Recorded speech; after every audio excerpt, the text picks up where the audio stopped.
Trovati, 10ª puntata di A Tutto Campo, siamo stati di parola, avevamo detto che la trasmissione veniva anticipata a lunedì e così è stato, anche per dar modo a tante discipline di essere maggiormente presenti in questa trasmissione che è molto seguita non solo dagli agrigentini ma anche da fuori provincia. E non a caso questa sera, ecco, a bagnare un attimino questa situazione ci ha pensato Franco Ciani, che noi ringraziamo. Grazie a voi. Abbiamo anche Pamela Salamone della SEAP Aragona. Buonasera. Abbiamo due rappresentanti della Licata, due signore. Grazie. Buonasera. Roberta Daddeo e Rossella Porrello. Poi abbiamo anche Gaetano Gucciardo, che è il nostro opinionista, e chiaramente con me c'è anche Gerlando Daddeo che condurrà questa trasmissione. Una trasmissione particolarmente vivace, io la definisco, anche perché stasera gli argomenti sono molteplici. Parleremo di tante cose, parleremo anche di calcio, parleremo anche di Akragas, che sta trascorrendo un periodo non certo felice. Le sconfitte cominciano un po' a moltiplicarsi e già c'è un'area di crisi, ma più di crisi di gioco è una crisi esistenziale, perché psicologicamente questa squadra non riesce a capitalizzare quanto di buono fatto vedere sul rettangolo di gioco. Ma di questo ed altro ne parleremo anche con Gaetano Gucciardo, vediamo un po' cosa poi ne penseranno anche i tifosi all'esterno. Bene Franco, allora noi intanto ti ringrazio. Una sconfitta, chiamiamola indolore, la possiamo definire indolore? Ma no, personalmente tutte le sconfitte mi fanno abbastanza male, nel senso che di indolore c'è poco. È chiaro che c'è modo di perdere e modo di perdere. Noi abbiamo scelto un buon modo di perdere, ma pur sempre sconfitta è. Stiamo giocando, lottiamo ad armi pari con tutti, anche con le squadre molto titolate come Scafati, però poi ogni tanto riusciamo a chiudere le partite con la giusta attenzione, col giusto cinismo, altre volte magari un pizzico di inesperienza lascia l'inerzia della gara negli ultimi minuti nelle mani degli avversari, e come è successo a Scafati non siamo riusciti a chiudere una partita estremamente equilibrata nel modo in cui avremmo voluto. Però credo che la cosa più positiva che si evince da queste prime 7 partite è che la squadra gioca e lotta sempre, ecco, anche nei momenti più difficili o anche nelle sconfitte. È una squadra che non si tira mai indietro, e questo va a merito di un gruppo molto unito e un gruppo con grandi motivazioni. Io dico che certe volte dipende anche dall'incoscienza della gioventù, o sbaglio? Assolutamente, sicuramente da un lato questo magari ci può penalizzare potenzialmente in quei famosi minuti decisivi, e molte altre volte invece il fatto di non sentire il peso e di non sentire la responsabilità o il valore di un tiro te lo fa prendere con una leggerezza per la quale magari lo segni o fai cose anche al di là delle tue capacità, quindi dovremmo cercare di limitare gli aspetti negativi e di prendere tutto quanto di buono questa incoscienza e questa esuberanza portano. Pamela, dopo aver girovagato per tanti palazzetti, finalmente si ritorna in patria. Sì, finalmente si torna a casa. Un ritorno di fiamma per un progetto che Nino Di Giacomo sta portando avanti, e sappiamo tutti a che cosa mira, no? Sì, quest'estate mi ha chiamato Nino con molta allegria e spirito di iniziative, comunque di far ritornare la vera pallavolo che c'è stata tanti anni fa ad Aragona. Ho accettato questo progetto perché comunque tornare a casa è sempre tornare a casa, cioè giocare in casa e giocare in casa, cosa, sì, sicuramente. Qui abbiamo invece Pamela Salamone, Roberta Daddeo e Rossella Porrello, che sono due madri di famiglia che ancora, non diciamo l'età, riescono a divertirsi, perché il segreto lo dite voi, non lo dico io. Io ne ho 43 e io 39. Ecco, ancora riescono a divertirsi, perché a quell'età quando si scende in campo è perché si ci diverte. Anagraficamente sono 43, però quelle che ci sentiamo effettivamente sono tra i 25 e i 27 anni, perché lo sport, e poi stando tutto il giorno a contatto anche con ragazzi giovani, ti fa rimanere giovane in ogni caso. Poi i limiti ce li abbiamo solo nella testa. questo sicuramente. E ora da giocatrici siamo passati, diciamo, a un altro ruolo che è quello ancora più Tecnico. importante, che è quello di tecnico, e abbiamo intrapreso questo cammino con questi ragazzi meravigliosi che abbiamo già da 2 anni, e speriamo di portarli avanti e a buoni livelli. Vi ascoltano questi ragazzi? Sì, molto. Siamo proprio soddisfatte perché sono un gruppo meraviglioso. Seguono e hanno tantissima voglia di imparare, sono puntuali, sempre disponibili, hanno grande voglia proprio di fare. Quali sono le difficoltà per un'allenatrice avere un gruppo di ragazzi? Allora, difficoltà, almeno per me personalmente, nessuna, anche perché se lo fai con la voglia, la passione e riesci a fare capire ai ragazzi che tu vuoi insegnargli qualcosa di buono, riesci a tirarteli dietro. E la cosa, diciamo, un pochettino più pesante è che io e lei abbiamo 2 figli che giocano all'interno della squadra, che sono stati, diciamo, i promotori della squadra stessa, perché hanno iniziato dopo aver fatto svariati anni di basket e diciamo che avevano un po' l'allergia al discorso di pallamano, perché dicevano ma noi pallamano, ma non ci giocheremo mai perché è uno sport femminile, perché Alicata è stato sempre e solo femminile, e quindi avevano questa cosa, sì, ma la pallamano. Poi un giorno si sono ritrovati in campo mentre noi facevamo l'allenamento dei bambini, hanno preso questa palla in mano e hanno iniziato a fare dei tiri, e da lì abbiamo visto che effettivamente c'era qualcosa da tirare fuori. Quanti ragazzi avete a disposizione? Allora, con il gruppo degli under 17 sono 12, però poi abbiamo il gruppo dei più piccoli con i bambini che abbiamo fatto praticamente poco fa un conto, sono all'incirca 37.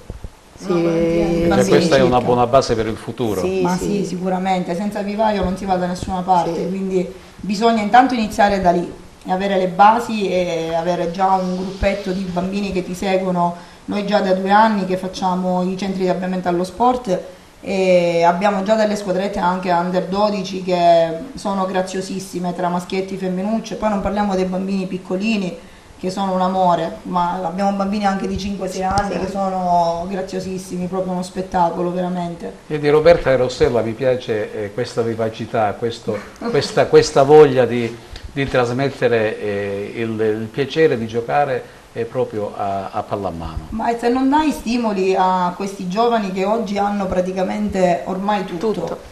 E quindi portarli al campo e portarli a fare allenamento ogni giorno, perché i nostri under 17 abbiamo noi la fortuna di avere la disponibilità di un palazzetto e quindi riusciamo a farli allenare quasi ogni giorno. Loro si allenano 5 volte a settimana più la partita del sabato infrasettimanale, e addirittura l'anno scorso la domenica pomeriggio, quando non avevamo niente da fare, tramite messaggi, ma che faccio, andiamo a fare l'allenamento? E allora trovavamo uno spazio e ci andavamo a fare la partitella o l'allenamento. Sono veramente un gruppo unito, sia nella vita di tutti i giorni che sul campo, e devo dire che ad oggi è difficile avere dei ragazzi così, perché non sempre c'è quello problematico, quello che non gli va di fare l'allenamento, l'altro che magari ha problemi con la scuola e il genitore non lo manda. Qua noi stiamo dietro a loro anche sul discorso scolastico.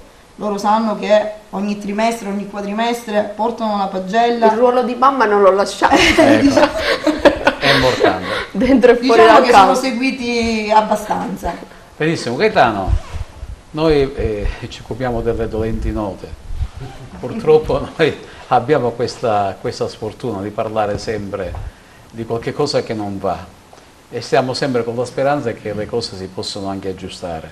Stiamo parlando di Acragas, cioè tutto passa non dai risultati della squadra, che sono anch'essi importanti, ma passa dall'impianto di illuminazione che manca, perché se non c'è questo benedetto impianto di illuminazione avanti non si può solo andare indietro. Sì, intanto la prima cosa è che noi non vediamo più l'Acragas giocare all'Esseneto. E poi Coach Gianni diceva c'è modo e modo di perdere. L'Acragas le ultime 3 partite le ha perse malamente, non le ha perse avendo giocato, avendo combattuto, avendo tenuto testa all'avversario, le ha perse in modo troppo remissivo. Secondo te è un problema di rassegnazione? Ma qui abbiamo 3 allenatori, forse dovremmo chiedere a loro che cosa succede nella testa di giocatori che si trovano in una situazione in cui la società è allo sbando, in un tempo sospeso, E si perde in sempre. cui la società che c'è non ci vuole più essere e quella nuova non c'è ancora. E quindi non hanno lo stadio, quindi non giocano mai in casa, quindi è una condizione che li penalizza moltissimo, però poi in campo ci vanno loro. Non ci va Alessi, non ci va l'illuminazione, non ci va Di Napoli, ci vanno loro. Quindi tutte queste condizioni sono sicuramente delle attenuanti, però poi diventano scuse se non rendi quanto puoi, perché l'Akragas noi l'abbiamo vista giocare alle prime partite e giocava, aveva un'idea di calcio, di gioco.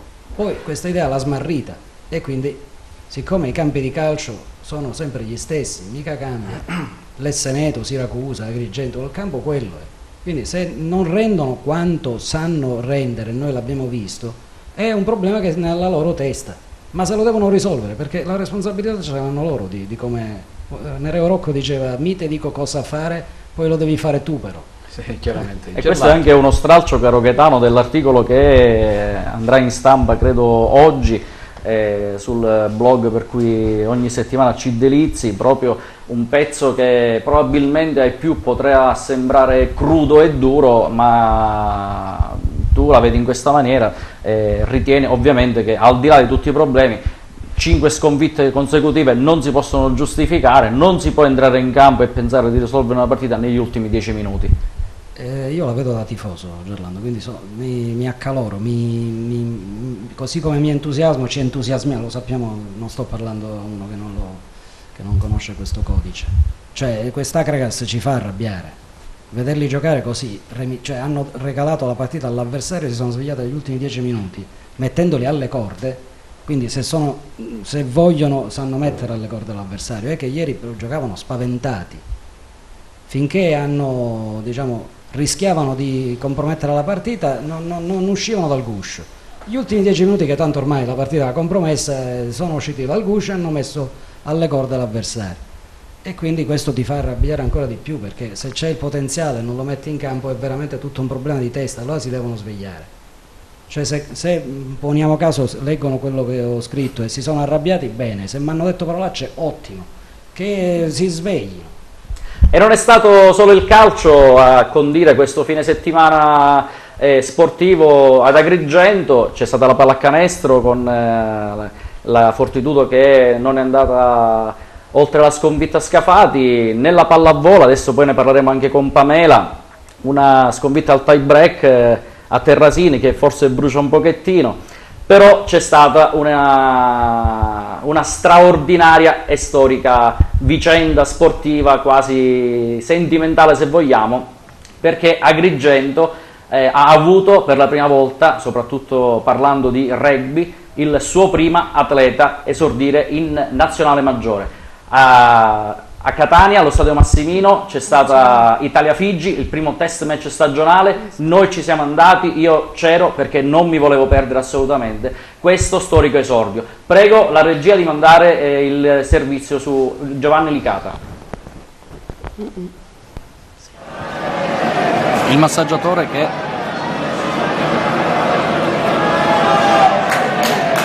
lo prepara per i minuti che stanno per precedere il momento storico del rugby agrigentino, un nazionale, il primo nazionale della storia del rugby, uno sport riportato il rugby ad Agrigento, hanno riportato e fatto conoscere ai giovanissimi questa disciplina nobilissima. Tra questi ragazzi, non più di 4-5 anni fa, Giovannino Licata, che adesso a bordo campo con la maglia numero 20 sta per fare il suo esordio in nazionale. Manca pochissimo, 57esimo minuto, 7 secondi, e sta per avverarsi il sogno di una vita, il sogno di tutto il movimento rugbistico agrigentino, siciliano, perché che sta per entrare in campo Giovanni Licata al 57esimo minuto, 30 secondi, sono le 16:28 dell'11 novembre 2017, il primo agrigentino in maglia della nazionale con la maglia degli azzurri. Giovannino Licata entra per la prima volta in campo in una gara ufficiale della nazionale italiana contro Figi, test match che si sta giocando allo stadio Massimino di Catania. Vediamo gli azzurri che provano a ripartire con il numero 14 Leonardo Sarto messo a terra. Adesso l'Italia che conduce per 16-10, guadagna una touche a centrocampo.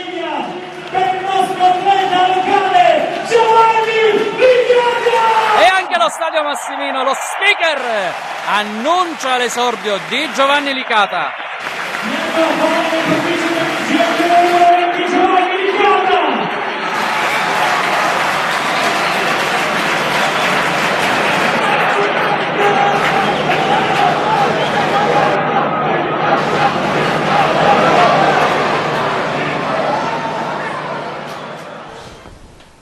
E questo è stato certamente, credo di poter dire personalmente, per tutti quelli che appartengono al mondo del rugby, non solo agrigentino, che purtroppo negli ultimi anni è quasi decisamente sparito. Una volta c'era Agrigento, c'era Licata, il fratello di Roberta, Salvo, che salutiamo, è stato uno degli ultimi a mantenere vivo questo sport ad Agrigento. Poi ovviamente la miraglia rinata a distanza di quasi un ventennio che ha riportato il rugby in città meno di 6-7 anni fa, e quindi la possibilità di far conoscere ai giovanissimi questo nobilissimo sport, come dicevo prima, nella fattispecie 5 anni fa, 6 anni fa si approcciava anche questo ragazzo che oggi avete visto esordire in nazionale maggiore. È chiaro che Giovanni Licata forse, se mi consentite di utilizzare questo termine, un oasi nel deserto, oppure un granellino, una goccia d'acqua nel deserto, perché è veramente difficile, senza strutture, senza validi supporti, riuscire ad arrivare a questi risultati. Però lui ci è riuscito. Ovviamente le sue capacità fisiche, che ovviamente devono anche esserci, altrimenti non riesci ad avere questi grossi risultati, però anche la forza di volontà, quella testa che ti consente di superare qualsiasi ostacolo, qualsiasi difficoltà, e questa volta un risultato inimmaginabile per i giovani rugbisti. Lui lo è di esempio, non era mai capitato, ecco perché questo diventa un appuntamento storico, perché che sia anche di auspicio per gli altri ragazzi. Ho visto che c'è parecchia gente sugli spalti. C'erano più di 12.300 spettatori paganti, questo è il dato ufficiale che ha comunicato l'ufficio stampa della federazione. Ovviamente il popolo del rugby isolano era quasi tutto presente allo stadio, c'erano diverse società, ognuno con i propri gagliardetti, da Ragusa a Palermo a Marsala, e ovviamente tutte le società di Catania, Messina, e la rappresentanza di Agrigento con i tantissimi rugbisti, sia quelli che hanno giocato negli ultimi anni, sia quelli storici che vivono ormai di ricordi. Io una domanda te la devo fare, tra l'altro sono obbligato a farla, ma ti sei emozionato più tu o Licata? Guarda, penso che si capisce anche da solo, l'avrò rivisto 10.000 volte, mentre lo montavo mi emozionavo di nuovo. Credo che ero molto emozionato anch'io, anche perché è vero che esordiva lui, però è la realizzazione di un sogno che appartiene a tutto il movimento, a quelli che questo sport l'abbiamo mantenuto vivo affinché qualcuno potesse esplodere. Tra l'altro di Catania abbiamo avuto anche ospite qua. Abbiamo avuto lo scorso anno qui, speriamo di poterlo riavere anche quest'anno, vediamo se è fatto ancora più robusto e veramente... è pur sempre un nazionale. È chiaro, ha 20 anni ed è stato classificato, è stato pronosticato come nel suo ruolo, il flanker, la terza linea, uno dei più forti al mondo. Un altro giro di domande, Gerlando. Franco Ciani. Franco Ciani, dai. Ritorniamo al basket, volevo, mentre parlavi, analizzare un po' quella che è stata la gara di domenica, rileggendo un po' i parziali, e da qui ripartiamo. Intanto partiamo con il risultato finale della partita, perché a supporto dei tanti telespettatori che non lo sapessero. 83 per Scafati, 76 per Agrigento, con i seguenti parziali: 21-16, 21-22, 15-16, 26-22. Quindi i numeri dicono che nel primo e nell'ultimo quarto Scafati vi è stato superiore, però in mezzo in qualche modo vi siete imposti. Sì, direi che sono abbastanza significativi per descrivere quello che è stato l'andamento della gara.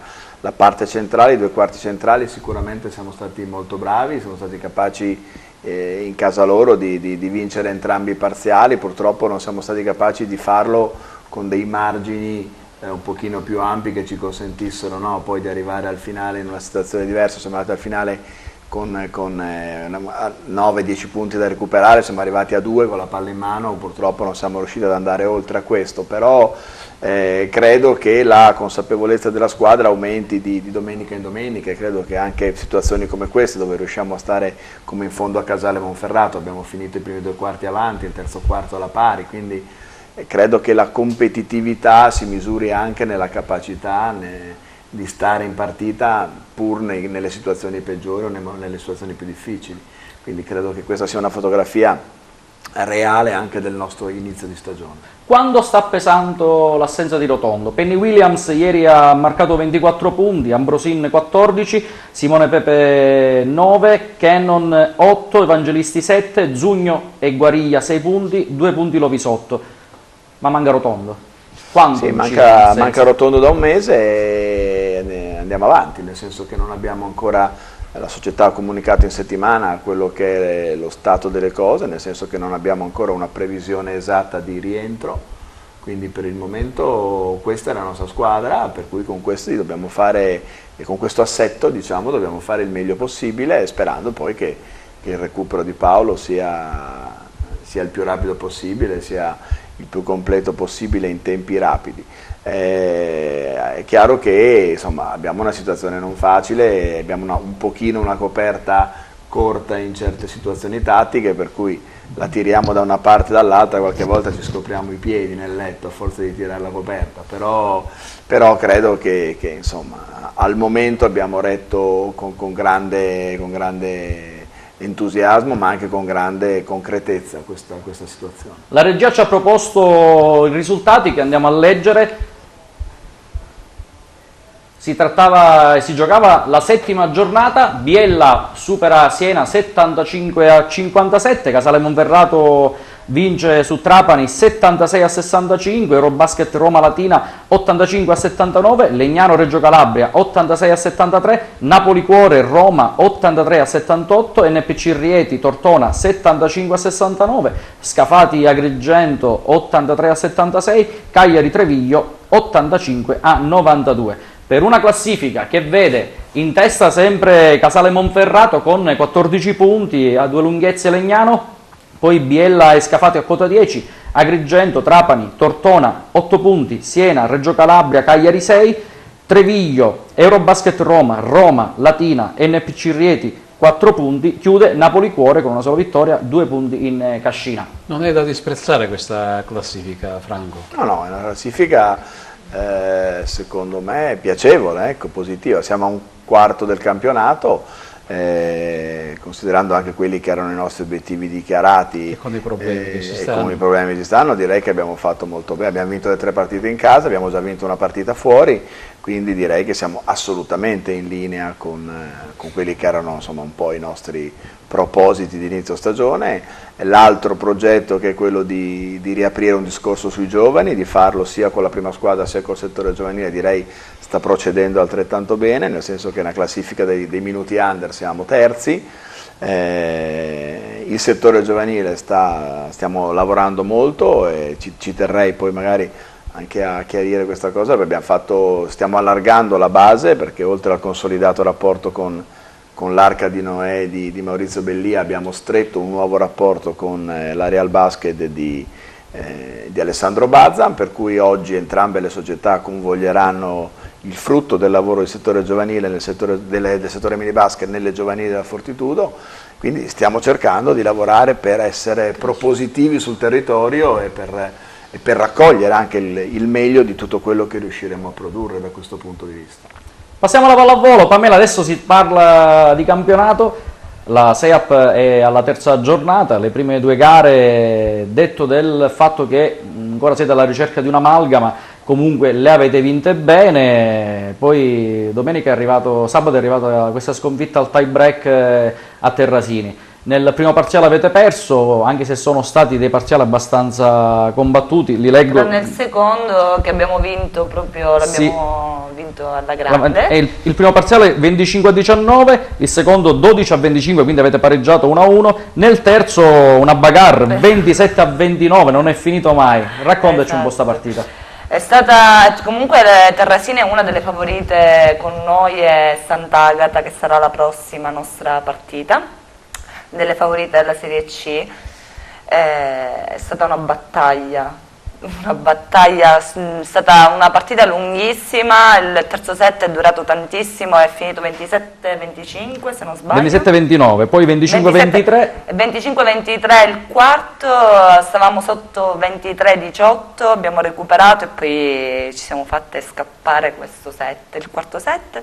Poi il quinto siamo partite proprio, sì. Siamo partite proprio male, un parziale di 8-1, ci servirà sicuramente come esempio, come ripartire da zero, perché comunque siamo una squadra tutta nuova, la terza partita di campionato, il campionato è lungo, ce la faremo. Ecco, a proposito della squadra di questa nuova stagione, l'anno scorso un po' avevamo imparato a conoscere le tue nuove compagne, magari ci presenti quelle nuove, ricordando che si parte sempre dal duo Scollo-Gotte, Scollo in panchina, Carina che ancora alla veneranda età, esatto, che non vogliamo dire, sì, però ancora una ragazzina. Alla grande, Carina sì. È rimasta Cusumano, c'è Alice? Cusumano è rimasta al centro, Alice come libero, Manuela Scalia opposto, Cristiana Messina è il terzo centro. Credo che sia questa è una nuova arrivata. Cristiana Messina in pratica ha sempre giocato con l'Aragona, è una ragazza agrigentina, l'anno scorso è stata fuori per studio. E quindi un ritorno. È stato un ritorno, esatto. E poi comunque tutta una squadra nuova. Siamo io, nuova, perché comunque dopo 15 anni sono tornata a casa. Daniela Cianflone al centro. La ragazza di Siracusa, se non ricordo male. La ragazza di Siracusa, sì, ho giocato con lei tanti anni fa. Siana, che è una ragazza bulgara, gioca al posto 4 con Jacqueline, che è la moglie del calciatore di Vicente, Jacqueline Donascimento, che salutiamo, perché ricordiamo si è infortunata un dito nella mano destra, c'ha un vistosissimo ematoma che mi ha fatto vedere oggi, veramente faceva pure tenerezza. Mia, però capita in campo. No, allora ce lo devi raccontare, questo è un aneddoto, come per colpa è stato venerdì durante l'allenamento, attaccato e fatto saltare un dito, però ha giocato e sì, con qualche acciacchino, però ripartiamo la dobbiamo recuperare presto, dai. No, sì, già ci siamo, domani si allenerà. Siete forti veramente, questo campionato siete in grado di poterlo vincere o manca ancora qualcosa, Pamela? Manca che ricordiamo le parole di Nino Di Giacomo, le abbiamo ascoltate qui. Sì. Questa è una squadra costruita per vincere. Esatto, sì, ci sono tutte le carte per vincere questo campionato. Come ho detto prima è una squadra comunque nuova, tutta nuova. Mi sono dimenticata Speranza Maiello, il palleggiatore. Ecco. Una squadra tutta nuova e comunque bisogna giocare tanto. Noi abbiamo fatto tra l'altro poche amichevoli perché comunque le squadre più vicine per un amichevole era o Palermo o Catania, quindi il gioco manca e comunque siamo ancora alla terza partita. Settimana scorsa siete andati a giocare a Sciacca proprio per abituarvi al pallone tensostatico, però eravamo in poche, io non mi sono allenata perché ho avuto un problemino alla schiena, quindi sì, siamo alla ricerca di adattarci a tutto. Siamo stati a Sciacca perché comunque era una struttura molto simile a quella di Terrasini, quindi siamo andati lì anche per provare il campo. Da una donna ad altre due donne, ecco l'invito che ormai da un anno vi faccio, finalmente si è concretizzato, di questo vi ringrazio, avete finito l'allenamento e siete già venute subito. Adesso ripercorriamo un po' la storia di questo sport, ricordiamo che siete state per tantissimi anni 2 giocatrici della Guidotto Licata, che è la formazione per eccellenza di pallamano femminile che abbiamo avuto in provincia. Ecco, vi volete presentare entrambe come giocatrici e poi passiamo alla nuova realtà della Licata? Ci presentiamo come giocatrici. Allora, come giocatrici ci presentiamo soprattutto per l'esperienza che abbiamo vissuto nella società polisportiva Guidotto. Dopo 25 anni di pallamano io sono cresciuta dove praticamente in questa società abbiamo fatto il campionato per eccellenza, siamo arrivati in Serie 1 per 7 anni e io personalmente pure indossato la maglia della nazionale per più di 2 anni, e quindi per me è stato l'incoronamento di tutta la mia attività. Quindi diciamo che in questi 25 anni sono soddisfatta di quello che ho fatto. Forse volevo fare un pochettino di più, però nella vita uno dice sempre di fare sempre qualcosa per non fermarsi mai. E forse per questo pure è nata questo ruolo di allenatrice, perché accantonando la giocatrice rimane sempre la voglia di stare in campo, e quindi abbiamo iniziato questa nuova avventura con i ragazzi, però tutto sommato siamo soddisfatte perché proprio questi ragazzi ci danno tanta entusiasmo e tanta voglia di fare, e quindi siamo ben contente di stare con loro e di iniziare questo nuovo percorso con loro. Posso parlare di tutto e posso parlare di niente perché ho 25 anni, forse un'ora non basta.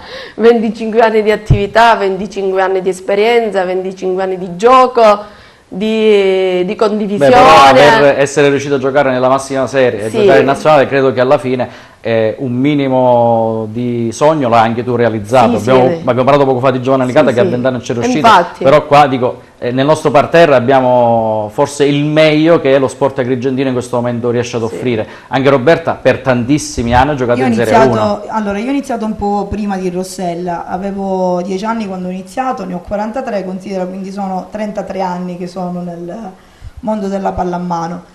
Sono sempre stata con la Polisportiva Guidotto perché tutte siamo cresciute in seno alla Polisportiva Guidotto, dai giochi della gioventù anche con la professoressa Muscarella, c'era il professore Barbera che si occupava ai tempi del rugby, quindi abbiamo iniziato con loro con i giochi della gioventù e siamo rimasti praticamente in campo. Arrivavano proposte da fuori per andare a giocare a Palermo, a Siracusa, a Enna, sempre con squadre dove fortunatamente loro sono riusciti a vincere anche lo scudetto. Noi forse il coronamento della nazionale sì, c'è stato anche per me e ho indossato la maglia della nazionale, però è mancato quel tassello che è quello proprio che corona un po' tutta l'attività, che è proprio lo scudetto. Però sinceramente noi abbiamo preferito rimanere con la nostra squadra, con le nostre compagne. E noi abbiamo avuto sempre un gruppo affiatato che ha giocato per anni insieme. Quando siamo andati in A1 c'è stato l'inserimento di 1 o 2 straniere perché c'era la necessità dell'inserimento, le altre squadre, le altre società di A1 compravano straniere e quindi noi solo povere locali non potevamo andare ad affrontare il campionato. C'è stato un anno addirittura che siamo riuscite, stavamo passando per fare anche le HF, quindi la Champions diciamo del calcio, e per un punto non siamo arrivate quarte, quindi potevamo arrivare anche a giocare i campionati europei. Sì, a giocare ai campionati europei. Diciamo che abbiamo dato tanto come giocatrici, adesso è il turno di adesso è il turno di quelli più giovani sicuramente. L'anno scorso c'è stata data possibilità da parte della squadra del Messina che gioca in A2 e ha voluto una mano per andare a fare, diciamo, i playoff per salire in A1, e quindi ci siamo imbarcate tutte e due pazze, senza allenamento e senza niente, siamo andate a giocare. E mi risulta pure con ottimi risultati. Con ottimi risultati, sì, diciamo che ancora... Diciamo che le vecchiette ancora se la sentono. Qualche cartuccia c'è, La nostra figura l'abbiamo. Però adesso è giusto cambiare, rimanere sempre in campo, però non più da dentro, ma dall'esterno, anche se è difficile, molto, almeno per me è difficilissimo, perché hai sempre la sensazione di essere là. Poi tra un po', dopo la pubblicità, sì, facciamo entrare i ragazzi che non vedono l'ora di parlare, e poi ti devo raccontare, anzi ti farò raccontare un episodio che conosciamo tutte e due. Gaetano, prima della pubblicità ritorniamo a parlare di Akragas. No, adesso non c'è la pubblicità. Adesso la situazione è molto chiara, l'aspetto sportivo è chiaro che se ne occuperà il tecnico, che ovviamente si trova in una seria difficoltà perché si rischia addirittura l'anarchia perché i risultati non arrivano, non si riesce con le parole ad ottenere ciò che si vuole dai giocatori in campo. Ne abbiamo avuto una chiara dimostrazione proprio ieri, domenica, contro il Francavilla. C'è da risolvere necessariamente la situazione societaria, scusatemi, anche io soffro di dolori, sì, mi sono inceppato. C'è da risolvere la situazione societaria. Sì, c'è da risolvere. Diventa un'emergenza questa, diventa un'emergenza. Si trascina da un sacco di tempo questa del passaggio di proprietà, veramente un sacco di tempo. Però io sono fiducioso, cioè credo che alla fine la risolveranno. Probabilmente si trascina da molto tempo perché rilevare le quote di una società professionistica non è come rilevare le quote di una società di categorie inferiori, è come rilevare un'azienda, per cui sarà necessario, in questo momento saranno stati necessari un po' di esami di carte, di bilanci, di documenti. Però tutti quanti sappiamo che ci sono delle persone, delle cordate come le abbiamo chiamate, interessate a rilevare la società, e quindi dobbiamo aspettare, noi tifosi come la squadra. L'importante è che in questa attesa non si squaglino. È chiaro che c'è un'informazione che possiamo dare assolutamente, che comunque è fondata in parte, si aspetta sempre l'ufficialità, ma una cosa è certa. Ovviamente sono due le possibilità: o che non si arrivi a nessun tipo di accordo e quindi tutto si sfascia e quindi a dicembre si smantella la squadra, si mandano a giocare i ragazzini e tutto finisce là, il sogno è terminato, niente più professionisti.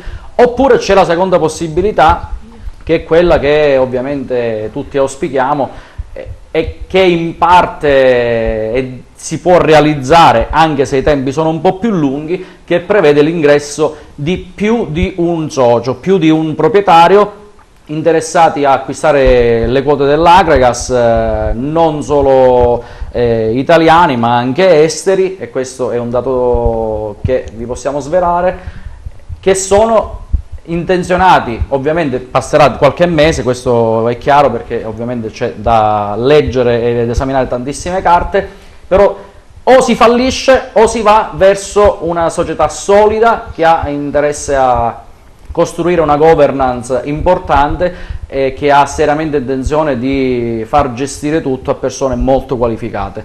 Con questo chiudiamo la prima parte, mandiamo la pubblicità, ritorneremo tra qualche minuto.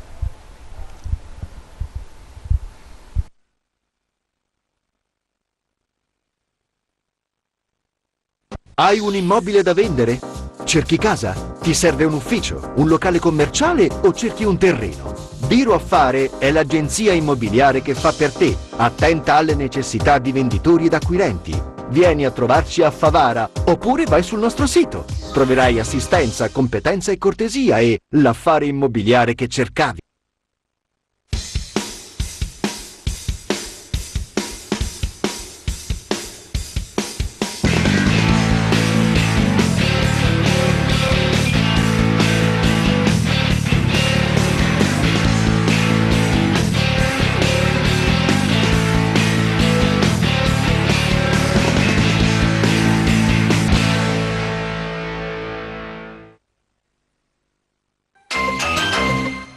per la tua pubblicità. Bene, allora ritorniamo in studio. Stavo parlando con i nuovi ospiti che già si sono sistemati.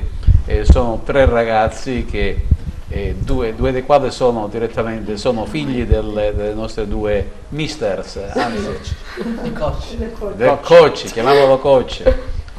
E allora li presento subito: Alessandro Florio tu al centro, poi Daniele Munda a sinistra, mentre a destra c'è Alessandro Tardino. il ruolo sarebbe. Ma scusate ragazzi, come si fa ad essere allenati dalle proprie mamme? Avvicinati il microfono. Allora, è una cosa un po' strana, perché essendo abituati a essere allenati da persone estranee alla famiglia, essere allenati dai propri genitori non è una cosa molto naturale per noi, perché non è un vantaggio.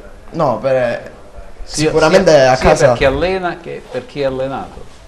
Sicuramente perché a casa si parla anche molto di questa situazione, quindi anche durante l'allenamento c'è il peso del genitore sopra il figlio, quindi Già stai parlando tu.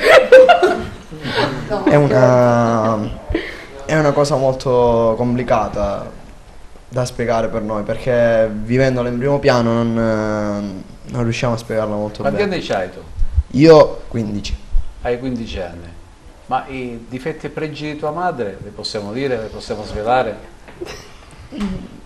No. Guarda, non c'è, tua madre non c'è in questo momento, puoi parlare chiaramente. Allora, i difetti pochi, ma anche tanti pregi, perché essendo esperta ormai da molti anni, essendo in campo, per lei è più facile rispetto a noi capire certe situazioni dentro il campo. A noi certe volte durante le partite manca un po' di esperienza, però quella parte che manca la danno le allenatrici. Contribuiscono le allenatrici. Scusami, ti interrompo subito perché abbiamo un contributo telefonico e dalla regia mi informano che c'è l'unica telefonata della giornata. Paolo Boccaccio, ci sei? Sì, ci sono. Grazie intanto Paolo Boccaccio, giornalista della Sicilia e storica penna, se mi consenti questo termine, soprattutto i rugbisti se lo ricordano bene per aver scritto per tantissimi anni, ancora scrivi di rugby. Paolo, benvenuto.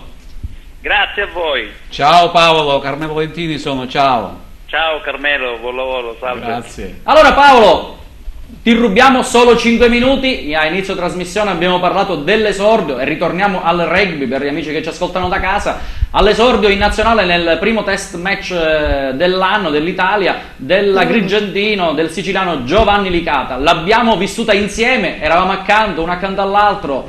Come è stato questo esordio e che nazionale hai visto? Innanzitutto è stato un esordio da brividi, perché c'è stata quell'ovazione che tributata a Giovanni che ha messo i brividi addosso, tutti quanti, una specie di standing ovation che fra l'altro ha caricato ancora più Giovanni che è partito subito con un placcaggio e si è fatto rispettare pure nella linea dei 22 metri, tutt'altro che emozionato, l'ho visto tranquillo, disinvolto, gestire l'ovale, parlare con Paris, a volte chiedere dei consigli, insomma da un esordio da veterano secondo me.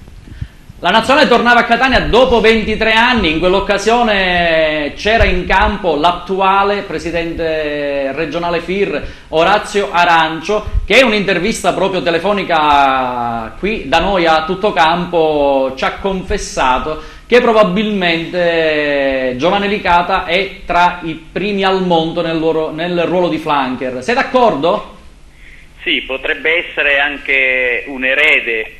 Per quanto riguarda una premessa su Orazio Arancio fu il primo giocatore da flanker che realizzò la prima meta al Sudafrica.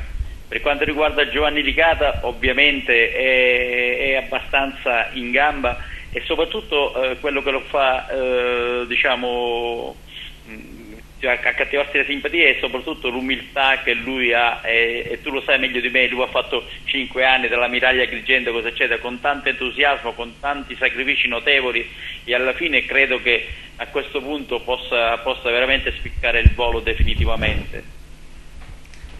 Paolo, non ti rubiamo più altro tempo, so che l'abbiamo rubato a tuo figlio, quindi ti ritorniamo al ruolo di padre. Grazie per essere intervenuto. No, complimenti a voi per la trasmissione, arrivederci ragazzi, buon lavoro. Ciao Paolo, ciao Paolo, grazie. Ciao Paolo. Ritorniamo alla pallamano. Ti interrompo un secondo. Purché se non posso. debba rimproverare tuo figlio. No, per quello che ha assolutamente, detto. voglio sfatare questo discorso delle mamme che allenano i figli. Proprio per questo motivo, allora l'anno scorso c'è stata la necessità di iniziare questa avventura con questi ragazzi e quindi c'eravamo io e Rossella che ci siamo presi in mano la situazione per fare questa squadra maschile e che veramente dopo 30 anni a Licata ritorna la pallamano maschile che è iniziata ai tempi 30 anni fa.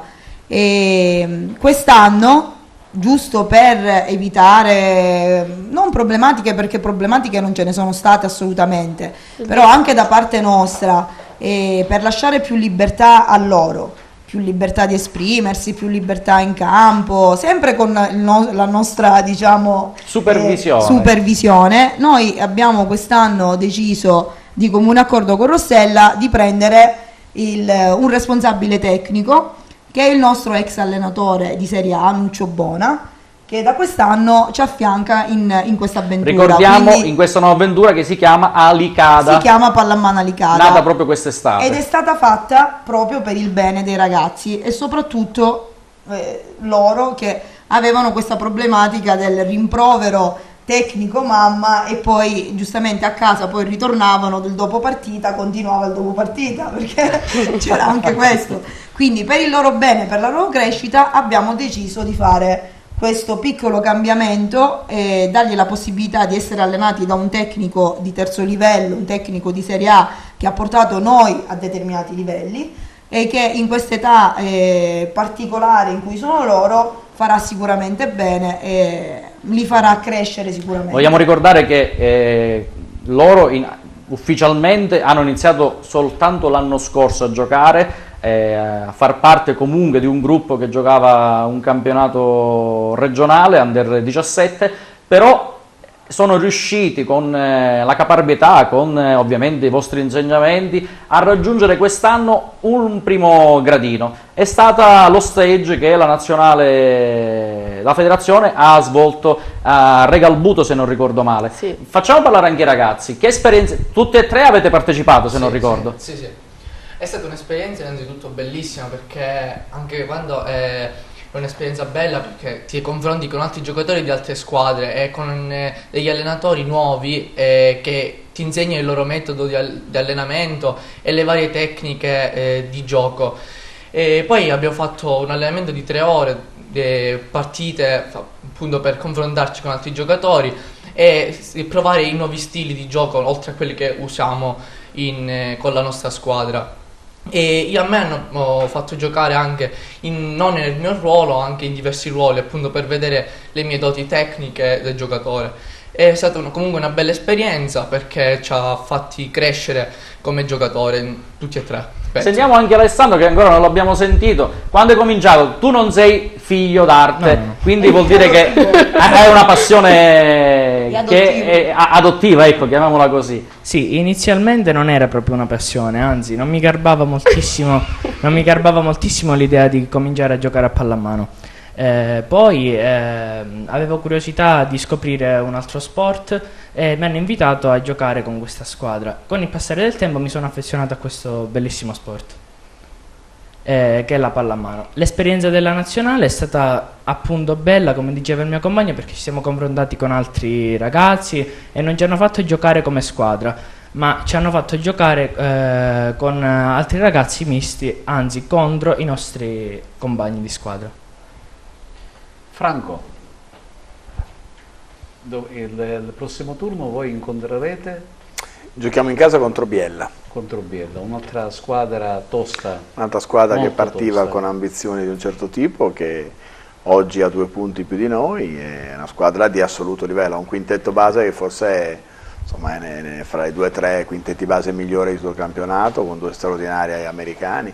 Ritroveremo il capitano Chiarastella. Dopo 6 anni con una maglia diversa dalla nostra, quindi ci sono tutti i presupposti per una grande partita, un grande impatto emotivo, oltre che ovviamente una partita tecnicamente difficile. Però il pubblico vi sta molto vicino. Sì, il pubblico sta vicino, credo che abbia percepito, no, lo spirito e l'atteggiamento dei ragazzi, e quindi si sia ancor più legato e ancor più si sia reso partecipe di questa avventura. Credo che sia un gruppo che si fa ben volere, ed è evidente che poi insomma dovrà continuare a fare questo per tutto l'anno, perché poi insomma bisogna sempre confermare e anche migliorare il proprio atteggiamento e il proprio rendimento. Il vostro prossimo impegno invece, Pamela? In casa, anche noi sabato alle 18 ad Aragona contro Sant'Agata, che è un'altra favorita della Serie C. Proprio le prime 4 siamo state così. È un match abbastanza tosto. Esatto. Diciamo che in 2 gare praticamente però giochiamo in casa, quindi è un nostro favore. Il pubblico vi sostiene, sì, quindi sì, ci segue tantissimo e siamo veramente contente. Tra l'altro c'è grande cultura di pallavolo ad Aragona. Molto. Non è l'unica squadra agrigentina, non vogliamo dimenticare le cugine di Canicattì, altrimenti sembra che parliamo solo della pallavolo Aragona. Ricordiamo che nel torneo di Serie C, quello che giocate voi, le agrigentine, oltre alla SEAP Aragona, sono composte anche dalla Nati Volley di Canicattì, che nell'ultimo turno ha battuto il Nigitor Volley per 3-2. Sant'Agata, come ci dicevi tu, una delle favorite, ha vinto 3-1 contro il DS Leoni. La Mauro Sport ha battuto il Lanza Trabia, che ricordiamo era la squadra che l'anno scorso aveva fatto il vuoto e che poi mestamente ai playoff è ritornata a giocare allo stesso campionato. Detto della sconfitta di Aragona Terrasini, poi l'altro derby palermitano Capacense Altofonte terminato per 3-1. Dopo 3 giornate a guidare la classifica è ancora una volta Sant'Agata, 3 vittorie su 3 gare, quindi 9 punti in classifica. A ruota Terrasini e Canicattì con 8 punti, Aragona 7, Nigitor Volley 4 punti, US Volley Capacense 3 punti, Mauro Sport 2, Lanza Trabia 1 punto, Altofonte e DS Leoni a quota 0. Cioè una vostra vittoria consentirebbe di accorciare la classifica, no? Sì, siamo tutte lì attaccate. La terza partita di campionato, comunque poi c'è lo scontro diretto comunque perché Sant'Agata è prima. Gerlando, poco fa noi abbiamo parlato di Acragas e abbiamo parlato anche di tempistica. Sì. Ecco, vogliamo un po' correggere il tiro? Beh, non abbiamo parlato di tempistica perché ovviamente ad oggi non c'è nessuna ufficialità. È chiaro che sono discorsi che sappiamo perché un po' abbiamo percepito da un corridoio all'altro qualche cosa. Non ci vogliamo esporre più di tanto perché noi normalmente ci siamo sempre basati, abbiamo raccontato ciò che di ufficiale c'è sempre stato, però è chiaro che un minimo di luce sembra poter esserci in fondo al corridoio. Ecco, questo vuole sapere il tifoso. Sì, è chiaro. C'è qualcosa che si muove? Beh, però ascoltami, io poco fa credo di essere stato chiaro in questo senso. Ho detto che c'è il 50% di possibilità che tutto finisca male, così come c'è un 50% che possa un pochettino realizzare qualcosa di positivo, ma se si realizzasse quel qualcosa di positivo c'è la possibilità che si tratti di una società che diventa solida da questo punto di vista. Guarda la classifica. La regia ci propone ovviamente i risultati e classifica del 14° turno, ancora non l'avevamo letto ovviamente per chi ci guarda da casa. Andiamoli a rileggere insieme. Il 14° turno: Catania Catanzaro 1-0, Virtus Francavilla Acragas 2-0, Andria Bisceglie 0-0, Casertana Paganese 3-0, Cosenza Juve Stabia 1-0, il Siracusa perde in casa nello scontro d'alta classifica contro il Lecce per 3-1, Fondi Sicula Leonzio 2-1, Matera Trapani 3-3, Monopoli perde in casa incredibilmente a sorpresa con il Rende per 1-0.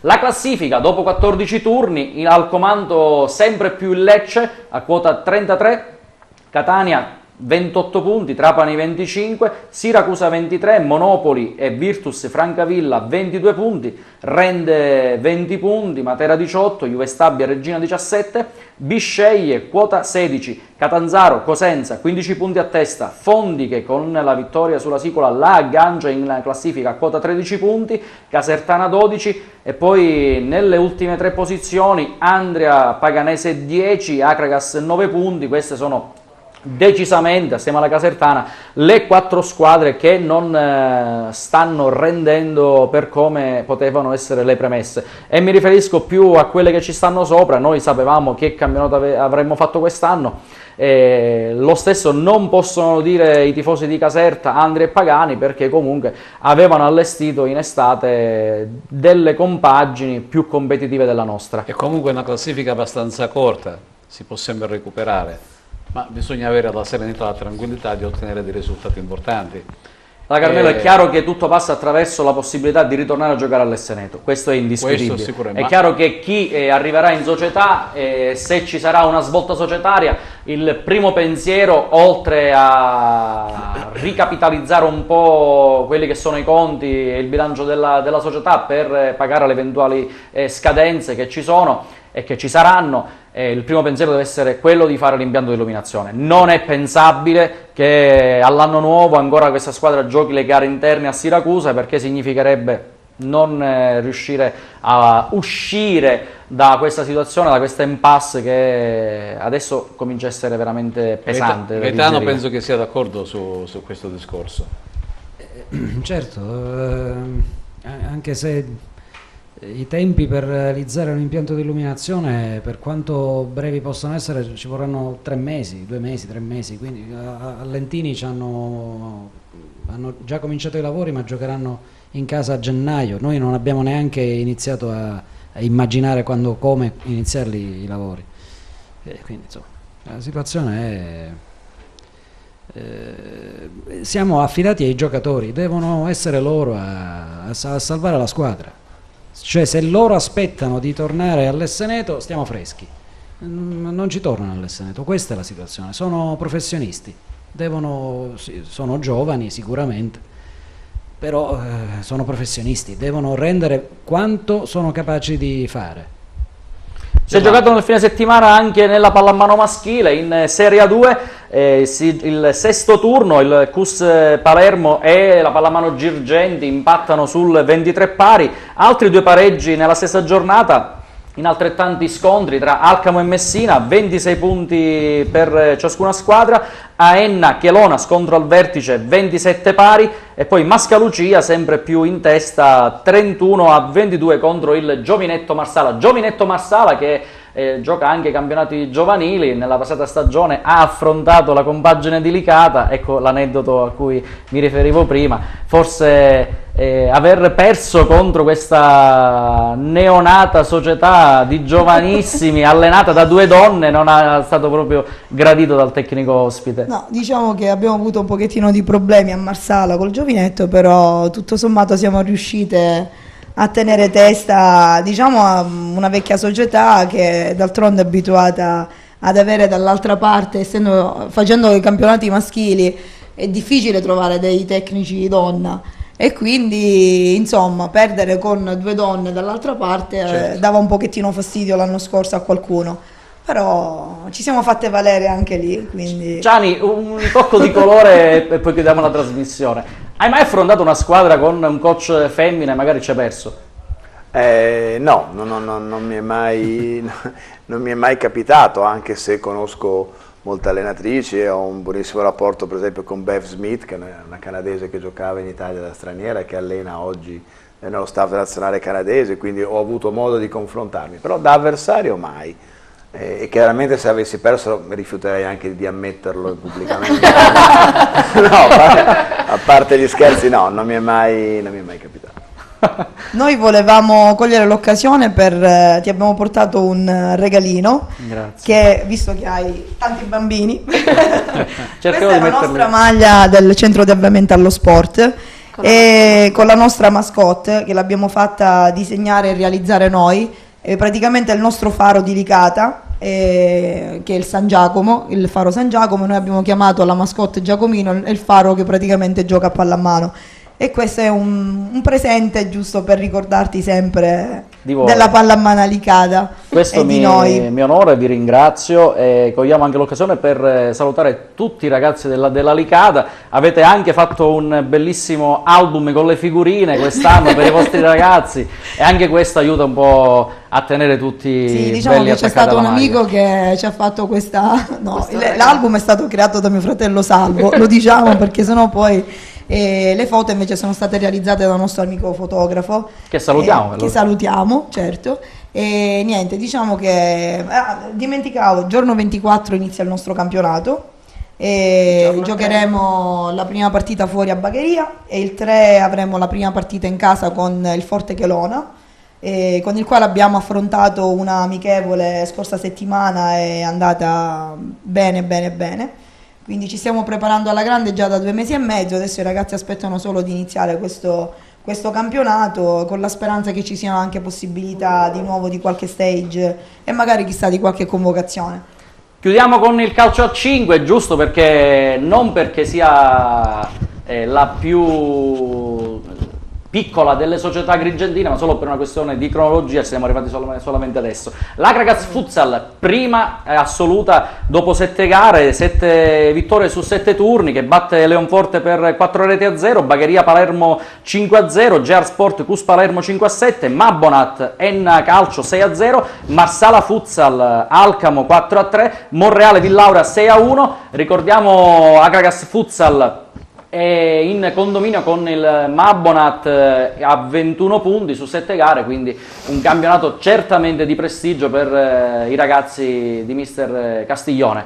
E Agragas Futsal e Mabonat si incontreranno proprio questo martedì per il ritorno di Coppa Italia. Dovrà vincere con 2 gol di scatto, altrimenti praticamente i quarti rimarranno solo un ricordo. E match che si ripeterà nella prossima di campionato il 25 novembre in casa del Mabonat, uno scontro al vertice importantissimo. Quindi 2 volte consecutive si giocherà col Mabonat. Bene, a questo punto noi chiudiamo questa 10ª puntata di A Tutto Campo. Ringraziamo Franco Ciani, Pamela Salamone, Roberta Daddeo e Rossella Porrello, Gaetano Gucciardo e i giovani Alessandro Florio, Daniele Munda e Alessandro Tardino. Gerlando, è stata una bella puntata questa, abbiamo dimostrato che parlando di sport non si parla solo di calcio, ma si parla anche di ben altro. Beh, è chiaro che la nostra provincia, geograficamente parlando, è abbastanza penalizzata dal resto d'Italia, in più la mancanza di strutture non agevola chi vuole fare sport. Però credo che stasera abbiamo parlato in maniera positiva di tutte quelle realtà che riescono a far esprimere al meglio questa provincia, questa città, ma anche le cittadine qua vicino. Abbiamo parlato di pallamano con i brillanti risultati della Licata e della Guidotto negli anni passati, gli ottimi risultati della pallavolo Aragona, il prestigioso campionato che sta facendo la Fortitudo Moncada con un gruppo di giovani veramente ambiziosi, e poi anche dell'esordio storico dell'Agrigentino Giovanni Licata nella nazionale maggiore di rugby. Credo che di meglio nell'ultimo anno almeno non ci sia capitato. Sicuramente, e noi vi ringraziamo per la cortese attenzione, vi anticipiamo che le prossime puntate ci occuperemo anche del calcio minore. Noi abbiamo parlato del Pro Favara, del Licata, del Canicattì e anche di qualche squadra di Serie D come il Troina, che è una bella realtà e che rischia, tra virgolette, una squadra di poche migliaia di abitanti in provincia di Enna, di volare addirittura in Lega Pro. Bene, signore e signori, grazie per la cortese attenzione, arrivederci in occasione dell'11ª puntata. Buonasera a tutti.